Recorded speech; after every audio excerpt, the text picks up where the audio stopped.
You ever watch a man's face just drain of all color? Right there on a video call, sweat beading on his forehead, his hands frozen like he's gripping the armrests of a plummeting jet?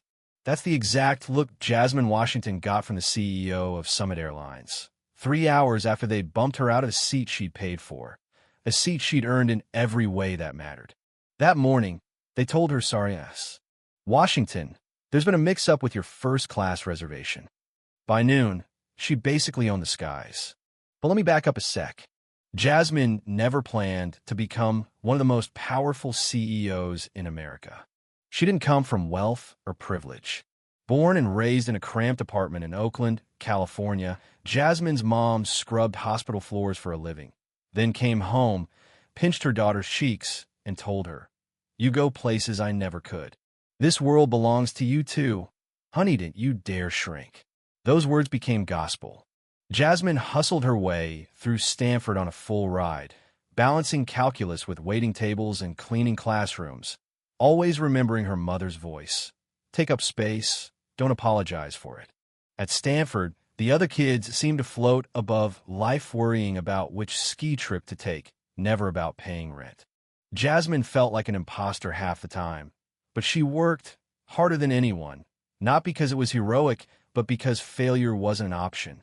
When she made it into Harvard Business School, she heard the whispers of affirmative action, diversity, numbers, nothing she hadn't heard before. You know what I mean? She was used to it. So she buried the hurt and built a resume nobody could touch. Her first mentor at Harvard, a hard-nosed partner at a big law firm, gave her the truth straight up. You'll have to be twice as good to get half as far. Jasmine laughed, but deep down she knew it was no joke.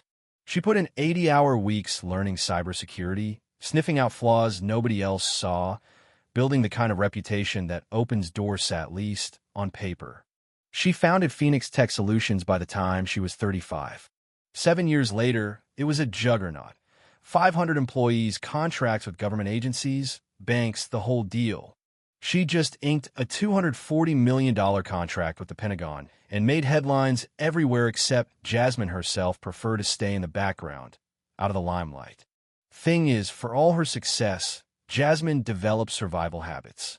She flew first class, not for the luxury, but so she could work in peace, arrive sharp, and avoid the physical toll of coach.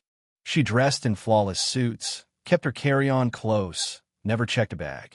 Efficiency was her armor, and so was that quiet, unflinching professionalism.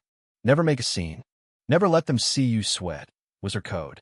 But, as she was about to learn, even all that composure can only go so far. That morning, Jasmine's driver dropped her at San Francisco Airport 90 minutes before her flight. She walked in tailored navy suit, gold accents, head high. First hint of trouble? The check-in agent did a double take, scrutinizing Jasmine's ID a little longer than she did for the white exec in front of her. Whatever, Jasmine had a catalog of these moment security holding her up, people looking surprised to see her in first class. She moved through, swallowing the sting.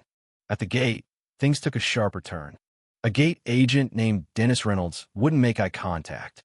He inspected Jasmine's ticket, asked for extra ID.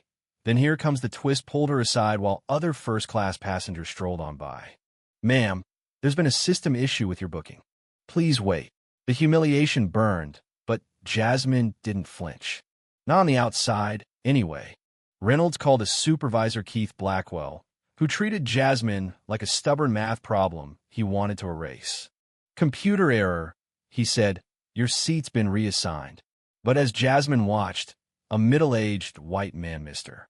Business casual got her seat, too, handed to him with a smile.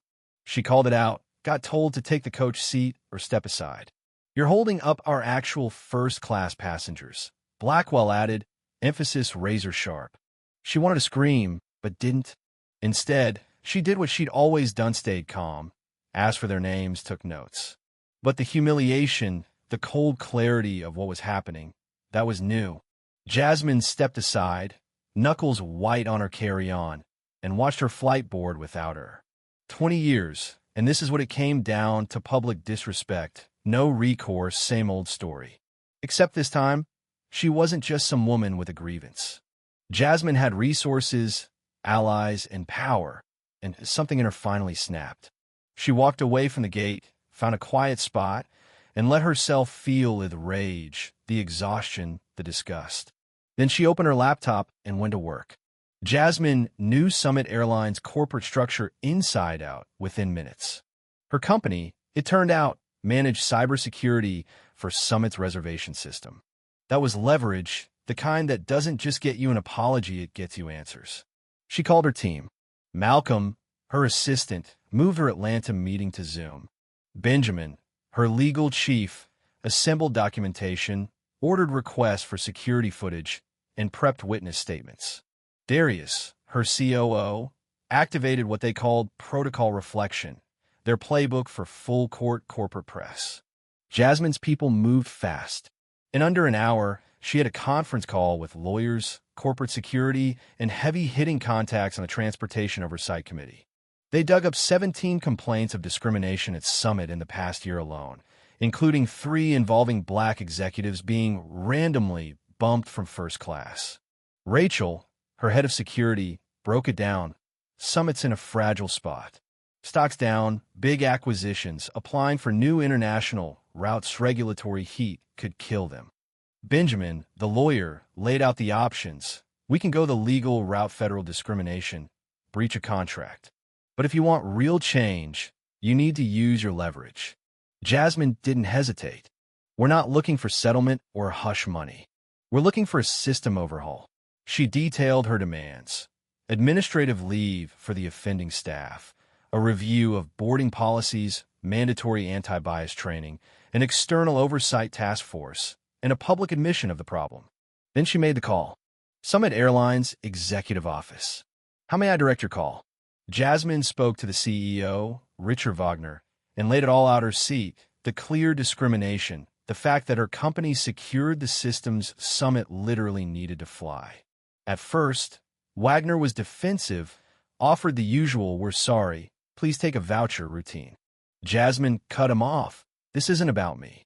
It's about your pattern of discrimination and the fact that my team can prove it. Your regulatory applications and investor confidence are at stake. She even dropped a quiet bomb. I've already briefed the Transportation Committee. We'll be starting a comprehensive audit of your systems. Any hint of pushback or non-compliance, and you'll be answering questions before you can say "wheels up." There was a long silence. You could almost hear Wagner calculating the cost, hundreds of millions on the line. "Let me speak with my board," he finally said. Jasmine gave him exactly 1 hour. In less than that, Summit caved, agreed to all her demands, fast-tracked the suspension of the staff involved, and issued a public commitment to change. Not because they wanted to, but because the cost of not changing had become too high. What happened next? Summit issued a press release acknowledging systemic issues, announced mandatory anti-bias training, and opened their records for independent review. Other airlines quietly started updating their own policies, not wanting to be the next headline. Jasmine got messages from flight attendants, pilots, even reservation agents, people of color who'd gone through the same thing, saying thank you, saying maybe things would change now. She used the momentum to launch the Transportation Equity Initiative, a foundation offering legal help and advocacy for travelers facing discrimination. Summit Airlines, not wanting another firestorm, asked Phoenix Tech to help build AI tools to spot and correct bias in real-time, a public relations win, but also a real shift. And the twist? 3 months later, Jasmine boarded another Summit flight. This time, she got a smile and a welcome aboard MS Washington from a new gate agent. First class was filled with passengers of every background, nobody getting the side eye. The old flight attendant, Brenda, now led training seminars on unconscious bias talk about a turnaround. As Jasmine settled into her seat, watching the city slip by beneath the wings, she knew the work wasn't done. True equality wasn't here yet. But the lesson was clear: sometimes, to make discrimination expensive enough for change, you need someone with power to refuse the usual script. So, what would you have done in Jasmine's shoes? Ever witnessed something like this? Do you think using corporate power is fair game, or is it too much? Drop your thoughts below. I want to hear your stories, your takes, your pushback. If this story fired you up, hit that like button, subscribe, and share it with someone who needs to see what real accountability looks like. Because sometimes it just takes one person standing up to shift the whole system. Your voice matters, so let's talk about it.